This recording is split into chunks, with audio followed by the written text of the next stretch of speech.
ये सरकार का फैलाया हुआ माया जाल था। उन्होंने इतना लचर और इतना अस्पष्ट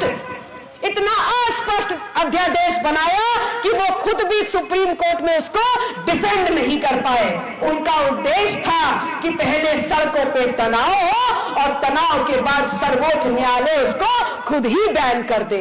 और दूसरी तरफ जो 5% इस देश के लोग हैं वो सड़कों पे उतर करके खुले मंचों से ये बात बोलते हैं कि इस देश के बहुजनों के शरीर का एक एक रोग उखाड़ देंगे, लेकिन यूजीसी 2026 लागू नहीं होने देंगे। उन्होंने ये बताने का काम कर दिया, बल्कि आईना दिखाने का काम कर दिया कि गिनती में भले तुम 85% हो, लेकिन इस लोकतांत्रिक व्यवस्था में तुम्हारी लोकतांत्रिक ताकत को धर्म के नाम पर लूट करके इस देश का लोकतंत्र अपने हिसाब से हम चलाएंगे। इस बात का आईना दिखाने का काम कर दिया आपको।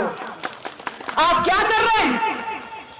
आप क्या कर रहे हैं और क्या सोच रहे हैं? महज 6 दिन का उनका आंदोलन हुआ और सर्वोच्च न्यायालय ने संज्ञान लेकर के अपने ही निर्देश को बैन कर दिया।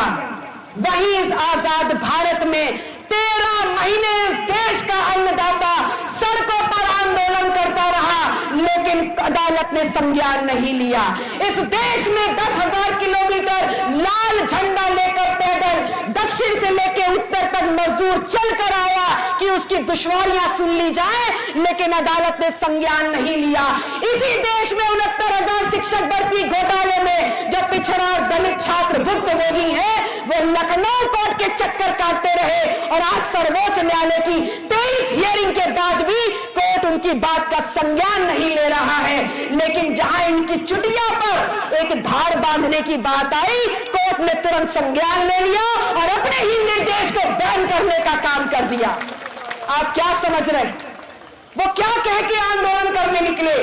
वो ये कहकर आंदोलन करने निकले कि एक समाज के साथ अन्याय हो जाएगा।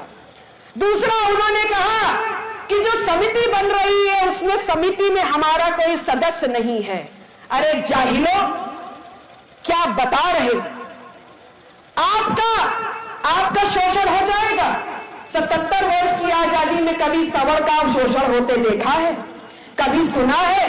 अगर एक घटना हो तो मुझे बता देना। और दूसरा, कह रहे हैं कि समिति का जो अध्यक्ष होगा, अब उस समिति में हमारा कोई साथी नहीं है। तो वही समिति का अध्यक्ष तो हर यूनिवर्सिटी का हेड है, और उत्तर प्रदेश की अगर 45 यूनिवर्सिटी ले ले तो उसमें महज 2 में ओबीसी